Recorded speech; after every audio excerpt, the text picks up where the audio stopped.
Olá! Bem-vindos à nossa aula 4 do curso de Genética para Conservação. Nós vamos falar hoje sobre estruturação populacional, como que você mede e como isso pode ser usado para ajudar na conservação das espécies. Essa aula vai ser dividida em 3 módulos. Os objetivos dessa aula, desse primeiro módulo, são definir estruturação populacional e o que é fluxo gênico, discutir as limitações de FST e GST em estudos populacionais e apresentar alternativas para esse tipo de estudos. Por que é importante saber o limite entre as populações? Ele é importante tanto para você poder definir quais são as unidades de manejo que você vai usar, como também para pensar, se você for fazer uma translocação, de onde você vai trazer os indivíduos. Às vezes você precisa fazer um resgate genético, uma coisa que normalmente não se deve fazer, mas em uns casos raros pode se fazer. É importante saber de onde você deve trazer os indivíduos para fazer esse resgate. Saber os limites entre populações também pode ser importante quando você vai fazer um manejo de unidades fechadas, porque você tem que pensar em quanto que cada unidade autorrecruta e quanto que está vindo de populações de fora contribuindo para aquela população, naquele conceito de fonte sumidouro de populações para conservação. Bom, a primeira pergunta que a gente tem que fazer é o que é a população? O que é uma população? Repararam? Apareceu aquele sinalzinho que é para vocês responderem. Então você pausa e responde. O que é uma população? População é um grupo de organismos intercruzantes que ocupam um dado espaço em um dado momento. Essa é a definição formal de uma população. Mas como você define uma população quantitativamente? Bom, foi encomendado um estudo sobre isso para o biólogo de geneticista de populações, Robin Wapples, para que ele fizesse uma revisão e chegasse à conclusão de como que você define o que é uma população quantitativamente. Ele estudou e a conclusão dele foi que não dá para definir quantitativamente. Existe uma variedade enorme de definições. Então a gente sabe o que é população, mas nem sempre é muito simples dizer onde começa e onde termina cada população. Então, a gente usa várias medidas para fazer isso. A medida mais comum é o FST. Vocês certamente já ouviram falar do FST. E o GST, que é uma aproximação do FST, que dá um valor mais ou menos igual e é mais fácil de calcular. Quando eu analiso populações, eu tenho duas possibilidades. Elas podem formar uma unidade só panmítica, ou elas podem estar subdivididas em unidades autorrecrutantes, que são chamadas subpopulações. Então o FST e o GST vão tentar ver quanto diferenciadas que estão essas populações umas das outras. Na verdade, o FST e o GST eles medem quanto próxima que uma população está da fixação. Quando populações estão evoluindo independentemente, elas acumulam diferenças, seja por deriva gênica, seja por endocruzamento ou até por seleção natural. Se bem que nos cálculos de FST e GST, normalmente a gente assume que os genes são neutros, ou seja, que a seleção natural não está atuando, apesar disso ser super importante, como a gente vai ver mais para frente nesse módulo. O FST e o GST podem ser medidos, então, comparando a heterozigosidade total da população com a média das heterozigosidades de cada subpopulação. Conforme as populações vão ficando fixadas, vão se aproximando da fixação, elas vão perdendo variabilidade gênica.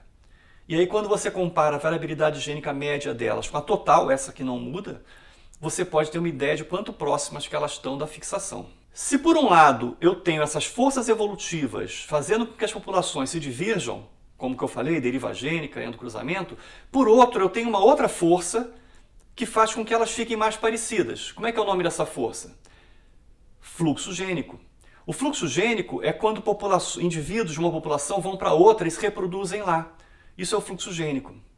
Então, eu tenho de um lado uma força centrífuga, que é a deriva e o endocruzamento para diferenciação, e do outro lado uma força centrípeta, que é o fluxo gênico homogeneizando as populações. No equilíbrio Wright-Fisher, eu posso estimar o número de migrantes, NEM, em função de quanto diferenciadas elas estão, que é o FST, através dessa fórmula. Essa fórmula, além do equilíbrio Wright-Fisher, ela tem 2 outros pressupostos. Ela pressupõe que os genes são neutros e ela pressupõe que a migração é muito menor do que o tamanho efetivo populacional.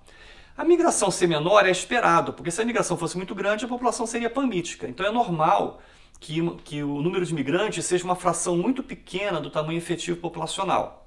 Agora, assumir equilíbrio Wright-Fisher ou assumir a ausência de seleção podem ser pressupostos um pouco complicados. Vou dar um exemplo para vocês de um trabalho que foi feito com jacarés aqui no Brasil.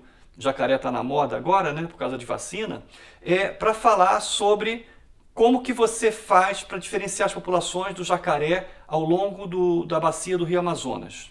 Esse trabalho estudou populações de jacarés ao longo da bacia do Amazonas e encontrou nos seus tributários populações bastante diferenciadas. A mais diferenciada de todas estava no Equador, mas as outras também estavam diferenciadas. Muito legal.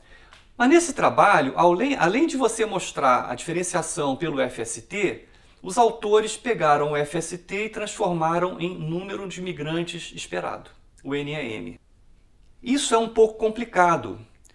Na verdade, todo mundo fazia isso, eu já fiz isso também nas minhas publicações, até que o pessoal se deu conta de que você não pode ficar extrapolando o FST para o NEM. Vamos dar um exemplo usando esse caso dos jacarés. Usando o FST médio entre todas as populações, que é de 0,137, eu posso usar aquela formulinha mágica e chegar à conclusão de que existem 1,575 migrantes por geração entre todas as populações de jacaré. Ou seja, tem um número razoável de jacarés indo de um lado para o outro, apesar da população estar tão estruturada. Só que isso está errado. Por que isso está errado? Porque aquela fórmula só funciona quando a população tem 3 pressupostos: equilíbrio Wright-Fisher, ausência de seleção e fluxo gênico muito menor do que o tamanho populacional. Fluxo gênico muito menor que o populacional, tá bem, porque está dando 1, alguma coisa, certamente isso é muito menor que o tamanho da população dos jacarés. A ausência de seleção é razoável também de assumir porque são microsatélites. A maior parte dos microsatélites realmente tem evolução neutra, não tem seleção. Agora, equilíbrio Wright-Fisher já é mais complicado. Se nós usarmos um simulador populacional como Populus, por exemplo, e pegarmos populações e começarmos com todas elas iguais e depois deixarmos elas evoluírem com um fluxo gênico definido, por exemplo, nesse caso, um NEM de 0,2, o que vai acontecer? NEM 0,2 é um NEM baixo, significa um indivíduo a cada 5 gerações. Então elas vão começar a divergir. Vão divergir e vão acabar chegando a um FST quando a população estiver no equilíbrio Wright-Fisher. Mas digamos que eu tenha ido estudar as populações muito antes de ela ter chegado no equilíbrio Wright-Fisher. Digamos que eu tenha ido estudar a população depois, por exemplo, de 15 gerações. 15 gerações é bastante, né? Entretanto, são 15 gerações de populações com pouquíssimo fluxo gênico entre elas, mas depois de 15 gerações só deu tempo de acumular um FST de 0,03. Se eu pegar esse FST de 0,03 e usar aquela formulinha, eu vou chegar à conclusão de que existem 8,1 migrantes por geração. Só que não são 8,1 migrantes por geração. Lembra? Eu fiz a simulação, eu sei qual é a verdade, porque isso é uma simulação de computador, então eu sei qual é a verdade. E a verdade é que é só 0,2 migrantes por geração. Então por que eu cheguei a um número tão grande, tão maior que o verdadeiro? Simplesmente porque eu fui lá analisar muito antes da população estar em equilíbrio Wright-Fisher. Isso é um problema quando a gente fala em conservação, porque frequentemente as populações que estão ameaçadas não estão em equilíbrio Wright-Fisher. Então, a gente nunca pode esquecer que tem duas coisas diferentes. As populações podem ser podem ser semelhantes porque se separaram há pouco tempo, ou elas podem ser semelhantes porque existe fluxo gênico entre elas. E é muito difícil você separar o que é histórico do que é contemporâneo. Tem um outro problema no FST também, um problema matemático. O FST depende da comparação do HS com HT, ou GST pelo menos que é o que a gente usa. Quando a população tem muita variabilidade, se você usa, por exemplo, marcadores hipervariáveis como os microsatélites, pode ser que o HT fique tão alto e cada população tem um HS alto que o FST fique baixo. Desde que as populações podem ter alto polimorfismo serem completamente diferentes. O JOST ele chamou atenção disso. Ele falou assim, olha, em conservação a gente tem que prestar muita atenção, porque se tiver variabilidade gênica alta, eu posso ter um FST totalmente subestimado. Ele deu um exemplo, que é um exemplo extremo, mas que funciona legal para a gente entender. Então aqui eu tenho 3 casos de 3 espécies, as espécies A, B e C, cada uma com um comportamento diferente na estruturação populacional. Todas 3 têm o mesmo nível de heterozigosidade. Só que na população 1, ou população A, as populações são iguais. Eu tenho panmixia. Então nesse caso o FST vai ser baixo. Na população 2, na espécie 2, eu tenho 2 populações que têm um certo solapamento nas suas frequências gênicas. Então, nesse caso, o FST vai ser alto, porque elas são bem diferenciadas, mas como o HT é muito alto, ele não vai ser tão alto quanto poderia ser o FST. E no caso 3, que é o caso mais extremo, eu tenho 2 populações que são completamente diferenciadas, mas que as duas ainda têm muito polimorfismo. E aí, apesar delas não terem nenhum alelo em comum, o FST vai ser próximo a 0. Olha que coisa horrível. Claro, você vai falar assim, não, as populações com tanta variabilidade não é tão comum. É verdade. Mas é interessante pensar que isso pode ser um problema.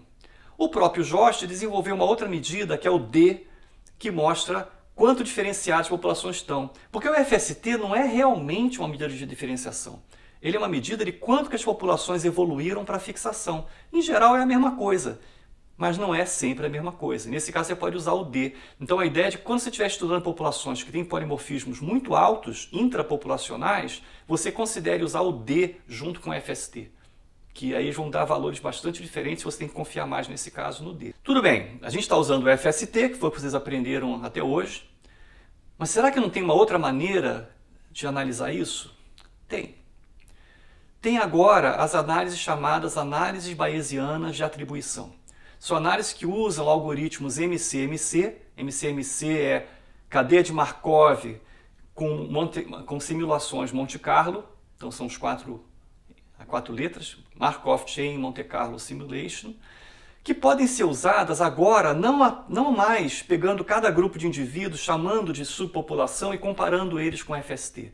Nesse caso, eu trato cada indivíduo como um vetor multidimensional, em que as dimensões são definidas pelos vários genótipos que esse indivíduo tem nos vários genes que eu uso. Ele não pode ser feito com um gene só, você faz com um monte de genes.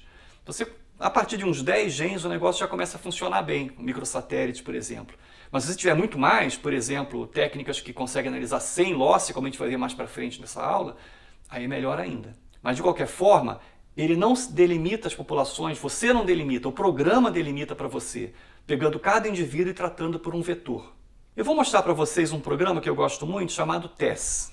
E vou fazer um exemplo usando dados simulados de uma planta na Europa. O exemplo é o seguinte, é uma planta que era comum na Europa, mas aí durante o período glacial sofreu uma diminuição muito grande, sendo que ficaram apenas algumas populações relíquias, uma na Escandinávia, uma na Europa Ocidental e uma na Europa Oriental.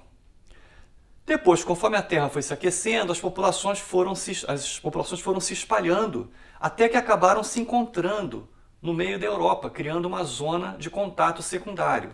Essa simulação, então, essa é a historinha da simulação. Ela gerou dados de 100 loci diferentes em 500 indivíduos. Então fez essa simulação, o computador ficou evoluindo essas populações de acordo com o modelo que eu tinha feito, e agora, com os resultados da simulação, eu vou tentar ver o que o programa TESS analisa desses dados simulados. Será que ele vai recuperar essa história que eu contei? Bom, a primeira coisa é você instalar o programa, instalar as dependências dele e entrar com os dados. A entrada de dados é feita para cada indivíduo uma latitude e uma longitude daquele indivíduo. Então, tua coleta tem que ser georreferenciada. E depois todos os genótipos dos 100 loci. Então, são sempre 2 alelos que estão juntinhos ali. Então, tem a latitude, a longitude e depois dois números que são os 2 alelos. Os próximos 2 são os 2 alelos no próximo bloco. Os próximos 2 são os 2 alelos no próximo bloco. E assim por diante. Então, essa matriz zona grande, dá uma olhada, olhar um foco mais próximo dessa matriz, você vê que estão ali. Latitude, longitude e todos os genótipos. Bom, normalmente, Como você não sabe quantas populações tem, você tem só aquele monte de dados, você precisa falar para o programa encontrar quantas populações tem.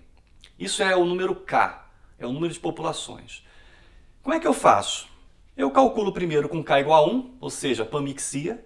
Depois calculo com K igual a 2, dizendo assim, olha só, eu quero que você encontre qual modelo que melhor explica esses dados se fossem duas populações. Depois faz com K igual a 3, com K igual a 4, com K igual a 5, faz com vários Ks. Cada vez você roda algumas milhões de simulações. O negócio é bem intensivo em termos de computação. E você tem um resultado. Qual foi o resultado quando eu usei K igual a 2 com esses dados simulados? Esse foi o resultado. O que é isso? Essa barrinha.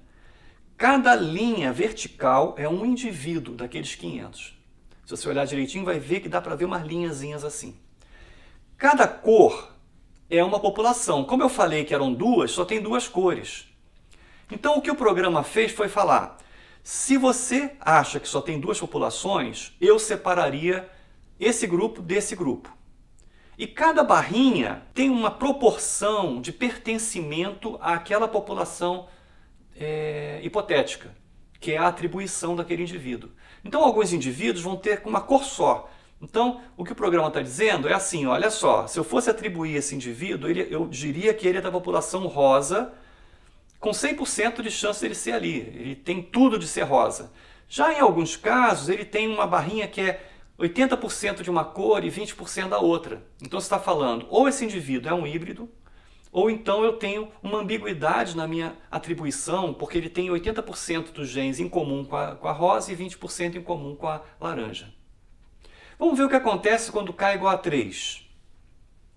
Quando K é igual a 3, agora eu tenho 3 cores. E agora vocês veem que aquela zona que estava meio parecendo uma confusão na ponta do lado esquerdo, agora é uma população bem separada. Que como o computador eu forçava ele a fazer duas populações, e aquela população era totalmente diferenciada, ele não sabia bem o que fazer com aquilo, então ele falava, devem ser híbridos. Agora com 3, o programa teve liberdade para dizer, isso aqui é uma população separada. Mas continua aparecendo uma zona híbrida agora entre o laranja e o rosa. Quando eu passo para K igual a 4, não muda muita coisa. Na verdade, ele começa a se confundir, porque aquelas populações que ele separava em laranja e rosa, agora ele colocou as duas laranjas, e que criou uma no meio verde. E vocês veem que é K igual a 4, mas vocês estão vendo só 3 cores. Por quê? Porque a outra cor está diluída em várias populações. E se eu aumentar para K igual a 5 vai dar igual, se eu aumentar para K igual a 6 vai dar igual, ou seja, quando eu passei de K igual a 2 para K igual a 3, eu ganhei uma informação grande. Mas quando eu vou de 3 para 4, para 5, para 6, não ganho muita coisa. Então como que eu defino qual deve ser o K verdadeiro? Justamente medindo quanto que você ganha quando você vai de 2 para 3, 3 para 4 e assim por diante. Uma das medidas disso é o grau de entropia da população. Então quando eu faço K igual a 1, por exemplo, tem uma entropia muito alta, porque tem muita bagunça ali, porque eu estou tentando juntar coisas que não são iguais. Quando eu passei para 2, melhorou, a entropia caiu. Quando eu passei para 3, melhorou mais ainda. Mas quando eu passei para 4, já não melhora muito, vai ficando assintótico. Então uma maneira de eu definir qual o número certo de populações é fazendo uma linha reta no primeiro grupo, quando está começando a cair, e fazer uma outra quando está começando a estabilizar. E a interseção dessas duas linhas vai me dizer qual deve ser o número certo de populações. Nesse caso, K igual a 3. Então já tem uma coisa legal dessa abordagem, né? Eu cheguei à conclusão que são 3 populações. Lembra que na minha simulação eu comecei com 3 centros de origem diferentes. Então era esperado mesmo que fosse K igual a 3. E eu encontrei também alguma área que estava meio, assim, que os indivíduos estavam meio confusos. Uma coisa legal desse programa é que eu posso também fazer diagraminhas de torta para cada indivíduo com seu pertencimento. Então, ao invés de ser uma barrinha vertical, eu agora faço uma tortinha. E como eu georreferenciei minhas amostras, eu posso colocar essas tortinhas em cima de um mapa. Então, em cima está aquela listinha e embaixo estão as tortinhas. E agora eu vou colocar o mapa da Europa. O que vocês veem? Que a população rosinha é uma população da Escandinávia, que a população verde é uma população do oeste europeu, da Europa Ocidental, e a laranja é do leste europeu. Essas cores não significam nada, cada vez que você roda o programa faz cores diferentes, não tem problema. Mas olha que legal, eu consegui definir as populações, consegui ver a zona de contato secundária entre elas, consegui saber qual era a chance de atribuição de cada indivíduo. É uma abordagem fantástica. Vamos fazer agora um exemplo aplicado dessa técnica. Em 2004, apareceu um cervo na terra de um cara lá em Luxemburgo, na Europa. Você ter ou não um cervo na tua terra faz com que ela seja mais valiosa, porque o pessoal usa para caçar ou usa para ir lá olhar. Quer dizer, você ter um cervo é um negócio super legal, ter cervos na tua terra. Só que é proibido você levar cervos de um lugar para o outro para aumentar o valor, porque isso pode trazer doenças, pode dar depressão de exocruzamento quando ele cruzar com os cervos locais. Então, é proibido você translocar cervos de um lugar para o outro. Tinha uma terra dessa pessoa em Luxemburgo, em 2004 apareceram cervos na terra dessa pessoa, a polícia foi em cima, falou assim, olha só, tua terra não está registrado aqui que você tinha cervos, e agora você apareceu com cervo. Aí o cara falou assim, não, olha só, não é culpa minha. É servo vizinho, do meu vizinho que chegou e veio aqui para dentro, aqui não tinha competição, tinha mais comida, ele veio, está feliz da vida aqui, não é culpa minha, agora o servo é meu. Porque ele veio por livre e espontânea vontade. Como que a polícia pode checar se esse cara está falando a verdade ou não? Como vocês fariam? Bom, você faz um estudo populacional. Se o servo que está na terra dele veio de um vizinho, ele vai se juntar com os servos dos vizinhos. Se ele veio de outro lugar, no estudo populacional, talvez eu saiba de onde ele veio. Então a primeira coisa é saber quantas populações tem aqui. Bom, o que foi feito? Foi feita uma análise populacional com servos de toda a Europa, para saber de onde vinha aquele servo. Você não sabia, em princípio, quantas populações existiam desse servo. Então a abordagem melhor é MCMC, uma análise bayesiana de atribuição. E isso foi feito. Foram analisados 13 lotes de microsatélites em 400 servos de toda a Europa. Olha que trabalhão para descobrir se o cara estava falando a verdade ou não daquele servo dele. Aí fizeram simulações. Vamos separar esses servos todos em uma população, K igual a 1, ou K igual a 2, ou K igual a 3. Fizeram várias. E quando fizeram isso, fizeram aquele gráfico, só que nesse caso agora é invertido, que é outro tipo de abordagem para selecionar. E qual foi a conclusão que eles chegaram? Olhando esse gráfico, qual que você acha que é o K mais provável? De novo, é K igual a 3. Aí quando você pega a Europa e coloca cada servo com um símbolo que representa, ao invés de um diagrama de torta, eles usaram uns símbolozinhos, que representa o pertencimento daquele servo, você vê que existe um grupo de servos de Luxemburgo. O que foi visto é que o servo da terra do cara não se juntava com os servos de Luxemburgo. Ele se juntava com os servos da Alemanha, a vários quilômetros de distância. Então, só se o servo voasse, passasse por cima de todos os outros, fosse para a terra dele. O mais provável é que esse cara pegou de noite, foi com uma caminhonete e pegou servos lá na Alemanha, foi para a França e soltou na terra dele. Ou comprou, sei lá, de qualquer forma é proibido. Um resultado interessante desse trabalho é que não foi ele o único que fez isso. Eles encontraram mais outros 2 proprietários que tinham trazido servos da Alsácia ou da Alemanha. Então os pobres acabaram caindo na malha fina quando foi feita a análise por causa daquela pessoa. Um trabalho então que mostra direitinho como você pode usar para identificar de onde vieram os indivíduos numa ocupação de um novo lugar. Então, resumindo, as populações, quando são diferenciadas entre si, nós dizemos que elas são estruturadas.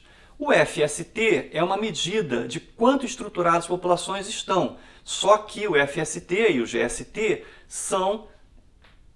têm seus limites. Especialmente, não se deve estimar fluxo gênico usando eles. Existem maneiras de estimar fluxo gênico, que eu não vou falar nesse curso, mas existem maneiras de estimar fluxo gênico usando também análise MCMC. Isso eu acho que está além do que a gente precisa para esse curso. E existe uma análise MCMC para saber quais são as populações e atribuir cada indivíduo para a sua população. No próximo módulo, vamos falar em outras aplicações, vou dar vários exemplos de aplicação da genética de populações para delimitação de populações, E vou falar também de uma nova metodologia usando genômica, que ao invés de você analisar 10 ou 15 loci, você analisa 1000 loci. Até lá!